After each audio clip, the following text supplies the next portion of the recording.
Let's turn to domestic issues and what's consuming most of the media here in Washington. The Washington Post just started reporting a few days ago that the law enforcement investigation into possible coordination between Russia and the Trump campaign team has identified a current White House official as a, quote, significant person of interest.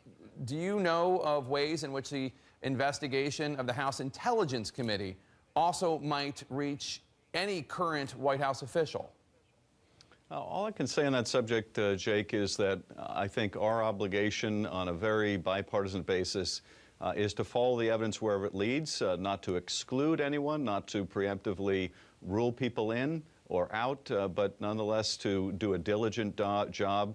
We're in the process of bringing witnesses into the committee, obtaining documents. We have an open hearing with former CIA Director Brennan on Tuesday. And we want to continue doing this in the open as well as in closed session. And that's our obligation.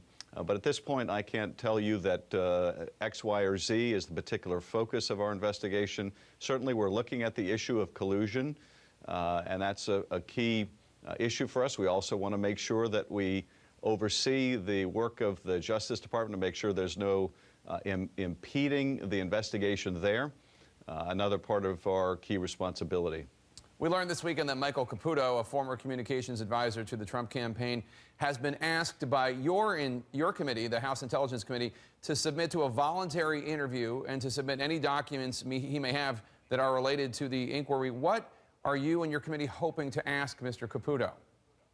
Well, I can't comment on any particular witness, but we certainly have sent out invitations to a significant number of people to come before our committee. How many people? To share. You know, I don't want to go into that level of detail, but I can say this just in terms of the operation of our committee. There are no witnesses that we've asked to be brought in where we have been turned down by my GOP colleagues and vice versa. So we have a strong level of cooperation.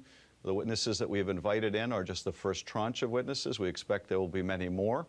But what you hope to do in a thorough investigation is start out by reviewing the documents, then bring in some of the earlier, potentially less significant witnesses, and learn what you can from them, and then bring in other witnesses. So that's the process that we're following. Can you say whether or not anybody you've invited currently works at the White House?